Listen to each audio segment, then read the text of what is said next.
حضرت ابو سفیان رضی اللہ تعالیٰ عنہ یہ اگرچہ جنگوں میں حضور کے خلاف آتے رہے، لیکن فتح مکہ کے بعد جب اسلام لائے تو دل کے ساتھ، عقیدت کے ساتھ اور یقین کے ساتھ ایمان لائے ہوئے صحابہ میں سے، اور ان کے بیٹے حضرت امیر معاویہ۔ اب امیر معاویہ کی پیدائش کا معاملہ میں بتاتا ہوں۔ ان کی ماں ہندا، یہ بھی صحابیاں ہیں، لیکن یہ وہی ہندا ہیں جنہوں نے احد کے میدان میں حضرت امیر حمزہ کا کلیجہ چبایا تھا۔ دیکھیے حالات کو اگر آپ بتائیں گے تو معاملات بہت سارے ہوئے ہیں، کیونکہ اس وقت جنگیں چل رہی تھیں، اور امیر حمزہ کا کلیجہ انہوں نے اس لیے چبایا تھا کہ ہندا کے باپ کو امیر حمزہ نے بدر میں مارا تھا، ہندا کے بھائی کو قتل کیا تھا، تو جس کے گھر میں یہ سب معاملات چل رہے ہوں، جنگوں کا تقاضا تھا اس وقت۔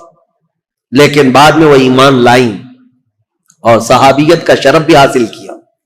جو عورتوں میں صحابیات ہیں ان میں حضرت ہندا کا بھی مقام ہے۔ بات یہ تھی کہ ہندا کے باپ ربیعہ، یہ ہندا کی شادی فاقیہ نام کے ایک شخص سے کی تھی۔ فاقیہ بڑا امیر آدمی تھا، مکہ کا رہنے والا، اور وہ ایک مرتبہ اپنے بیوی ہندا کے ساتھ بیٹھا ہوا تھا، اور اس وقت جتنے شاعر آتے تھے دور دراز سے وہ فاقیہ کے پاس آتے، وہ سب کو پیسے بہت لٹاتا تھا۔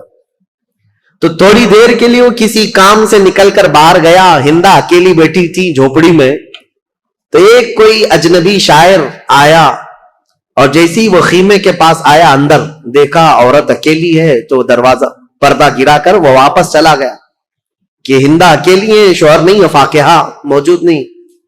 اسی اسنا میں وہ شاعر جا رہا تھا، فاقیہ اندر آ رہا تھا۔ فاقیہ نے آتے ہی پوچھنا شروع کر دیا، اس مرد سے تیرا کیا تعلق ہے؟ اس اجنبی آدمی نے تیرے ساتھ اکیلے میں کیوں ملاقات کی؟ وہ اتنا شکی مزاج تھا کہ اس نے ہندا کا جینا تنگ کر دیا، بہت سخت شست کیا، اور اس کے بعد ہندا روتی ہوئی اپنے باپ کے پاس آ گئی۔ تو جو ہندا کا باپ ہے ربیعہ، اس نے کہا کہ سچ سچ بتا ہوا کیا تھا؟ تو ہندا نے کہا جو اس وقت ان کے خداؤں کی قسمیں وہ کھاتی تھی سب کھائی۔ کہا کہ میرا دامن پاک ہے، میں نہ اس آدمی کو جانتی ہوں نہ پہچانتی ہوں، مجھے تو یہ پتا بھی نہیں کوئی آیا تھا، یہ تو میرے شوہر نے بتایا کہ کوئی آ کر کے بھی گیا ہے یہاں پر۔ ہندا نے یہ سب باتیں کی۔ اب معاملہ یہاں تک پہنچا کہ ہندا کے باپ نے یہ کہا کہ اس مسئلے کو ہم، ایک مشہور کاہن تھا، عیسائی کاہن جو ہوتے ہیں جوتش جس طرح کے، ان کے پاس جا کر کے اس مسئلے کو رکھیں گے۔ یمن کا رہنے والا ایک جوتش ہے جو باتیں بھوشمانی کرتا ہے، اس کے سامنے یہ مسئلے کو رکھیں گے اور جو حقیقت ہوگی وہ کھل کر کے آئے گی۔ ہندا نے کہا ٹھیک ہے چلتے ہیں۔ فاقیہ سے کہا گیا تو وہ بھی چلنے کو تیار تھا، وہ اپنے ساتھ خاندان کو لے لیا، فاقیہ کو، اور ہندا کی سہیلیاں اور اس کا باپ، یہ سارے لوگ نکل پڑے یمن۔ اور جیسے ہی یمن پہنچے تو ہندا کے جسم میں پیلا پنانے لگ گیا اور وہ ڈر کے مارے کانپنے لگ گئی ہندا۔ باپ نے کہا تو چور ہوگی پھر، یا تو ڈر رہی ہے، جیسے ہی ہم کاہن کے پاس آئے تو ڈرنے لگ گئی۔ کہا میں ڈر نہیں رہی ہوں اس بات سے کہ میں گناہگار ہوں، میں ڈر رہی ہوں اس بات سے کہ یہ اٹکل پچھو مارنے والے جوتش لوگ، اگر اس کا بتایا ہوا کبھی غلط نکل گیا، میں تو ویسے گناہگار نہیں ہوں لیکن اس کا کہا ہوا سچ ہے، یہ کیسے 100% یقین ہوگا؟ اگر اس نے غلطی سے کہہ دیا کہ میں نے کوئی غلط کیا ہے تو پورے عرب میں میری بدنامی ہوگی اور ہمیشہ کے لیے میرا نام زانیوں میں شمار ہو جائے گا، اس لیے میں ڈر رہی ہوں۔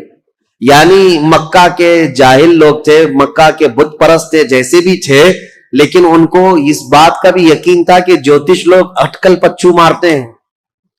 وہ بتوں کی پوجا کرنے والے بھی جانتے تھے کہ یہ پورا پکا نہیں بولتے۔